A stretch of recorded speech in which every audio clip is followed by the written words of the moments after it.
नमस्कार सभी को। मैं doctor Neha, practising doctor at Bharat homoeopathy. आज के इस वीडियो में हम बात करेंगे अस्थमा के मरीज़ को किन ड्राई फ्रूट्स का सेवन करना चाहिए। आखिरकार अस्थमा के पेशेंट के लिए ड्राई फ्रूट्स फ़ायदेमंद हैं भी या नहीं। मैं कोशिश करूँगी कि आज के इस वीडियो में आपके इन सारे डाउट्स को क्लियर कर दूँ। देखिए, सबसे पहले समझना है कि अस्थमा के रोगी में सबसे मेन शिकायत क्या होती है और वो क्यों होता है। अस्थमा वो पेशेंट्स होते हैं जिनको एनवायरनमेंट की वो चीज़ें परेशान करती है जो नॉर्मल लोगों को नहीं परेशान करती, जैसे डस्ट है, पोलन्स है या कोई और दिक्कत। ऐसी चीज़ें जब दूसरे लोग सांस लेते हैं और अंदर जाती हैं तो इतना प्रॉब्लम नहीं होता। अस्थमा के पेशेंट में यही चीज़ें एक एलर्जिक रिएक्शन ट्रिगर करती है, जिसकी वजह से आपके फेफड़ों की नली सिकुड़ने लगती है। ऐसे केसेस में आपको सांस लेने में तकलीफ़ होती है, खांसी होती है, बहुत लंबे समय तक शिकायत बनी रहे तो खांसी बलगम के साथ आने लगती है, तो ये सारी शिकायत होती है। अब अगर अस्थमा एक इम्यूनिटी की प्रॉब्लम है तो हमको काम भी इम्यूनिटी पे करना पड़ेगा। अगर हम कोशिश करें अपनी इम्यूनिटी अच्छी करने की, स्ट्रॉन्ग करने की, तो अस्थमा के पेशेंट्स को बहुत आराम आता है। इम्यूनिटी के लिए आपको 2 स्तर पे काम करना होता है। पहला, आपकी लाइफस्टाइल, आपको अच्छी लाइफ जीनी है, अच्छा खान पान रखना है, थोड़ी बहुत एक्सरसाइजेस करनी है जिससे आपको ज़्यादा तकलीफ़ ना हो, ब्रीदिंग एक्सरसाइजेस करनी है। साथ ही साथ खाने पीने पे ध्यान रखना है। डाइट एक बहुत अहम हिस्सा होती है इम्यूनिटी को बढ़ाने में। अब अगर हम डाइट की बात करें तो उसमें सबसे हेल्पफुल जो होता है अस्थमा के पेशेंट्स के लिए वो होते हैं dry fruits.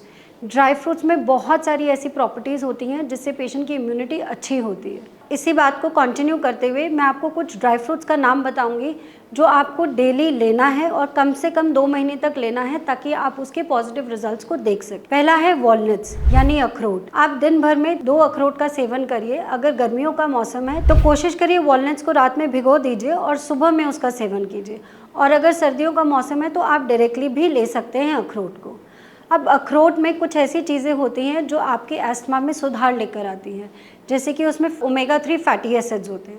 Omega 3 fatty acids directly impact करती है आपके कोलेस्ट्रॉल लेवल्स को और आपके बॉडी के आईजीई लेवल्स को कम करती है। अब आईजीई लेवल्स क्या होता है? कोई भी पेशेंट जिसमें एलर्जी की शिकायत है, ना सिर्फ फेफड़ों की, किसी और तरीके की भी एलर्जी है, तो ऐसे केसेस में आईजीई की वैल्यू हमेशा बढ़ी हुई आती है।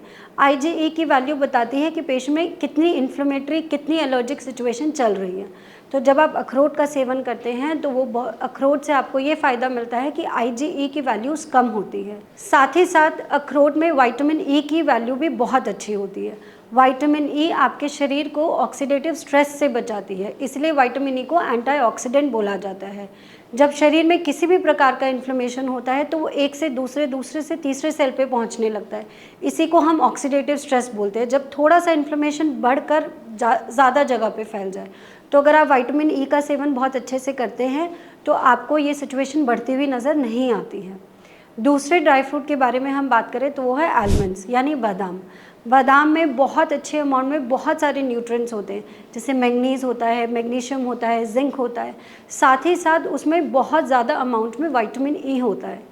क्या आप जानते हैं, अगर आप आलमंड्स लेते हैं डेली तो आपको पूरे दिन भर में जितना विटामिन ई लेना चाहिए ऑलमोस्ट 50% आपके सिर्फ बादाम लेने से आपको पूर्ति हो जाती है। तो अगर आप 4 से 6 बादाम डेली लेते हैं तो बहुत अच्छा सोर्स आपको विटामिन ई का मिलता है, प्लस मैक्रोन्यूट्रिएंट्स का मिलता है। ये सारी चीज़ें मिलके आपके शरीर को इम्यूनिटी बेटर बनाने में हेल्प करती है और जितने बाहरी जर्म्स होते हैं उससे लड़ने में आपकी हेल्प करती हैं। तीसरे ड्राई फ्रूट की अगर हम बात करें तो वो है फिग्स यानी कि अंजीर। मैं हमेशा पेशेंट को कहती हूँ कि अंजीर का सेवन करना है तो आप सर्दियों में डायरेक्ट अंजीर खा सकते हैं, पर गर्मियों में आपको कोशिश करना है भीगे हुए ही अंजीर का सेवन करना है। कभी कभी ज़्यादा अंजीर खाने से कुछ एलर्जिक रिएक्शन ट्रिगर हो जाती है, पर अंजीर ऑन एंड ऑल बहुत हेल्पफुल होता है अस्थमा पेशेंट के लिए।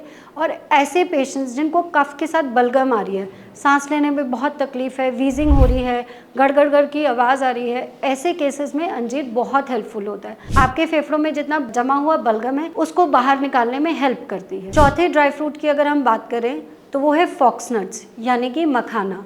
मखाना सो फार बोला जाए तो सबसे कम कैलोरीज के साथ सबसे ज़्यादा एनर्जी आपको देता है और सबसे ज़्यादा बेनिफिट्स उसके होते हैं, जैसे कैल्शियम की मात्रा उसमें भरपूर होती है। एक मुट्ठी फॉक्स नट्स में बहुत अच्छा अमाउंट ऑफ प्रोटीन होता है। अस्थमा के पेशेंट को सारे हेल्दी सोर्सेज ऑफ प्रोटीन लेने चाहिए, जिसकी काफ़ी हद तक पूर्ति जो है फॉक्सनट्स यानी मखाना लेने से हो सकती है। मखाना आपके शरीर में हर बीमारी से लड़ने में आपको मदद देता है। एंटीबैक्टीरियल होती है, एंटीवायरल होती है, यानी कि जिस समय मौसम बदल रहा है, अगर आप उस वक्त एक मुट्ठी मखाने का रोज़ सेवन करेंगे तो काफ़ी चांसेस है कि आपको वो मौसम बदलते समय जो तकलीफ़ होगी वो नहीं होगी। तो आप इन सारी चीज़ों का सेवन करिए। ये 4 जो मैंने आपको बताए हैं, ये ड्राई फ्रूट्स रोज़ खाइए। पहले 3 ड्राई फ्रूट्स यानी कि बादाम, अखरोट और अंजीर, इन्हें भिगा के खाइए और फॉक्सनट्स आप सुबह शाम कभी भी एक मुट्ठी खा सकते हैं। इसके अलावा भी आपके मन में कोई डाउट है, कोई क्वेरी है, तो आप हमारी टीम से कॉन्टैक्ट करिए and we will be there to help you. Thank you.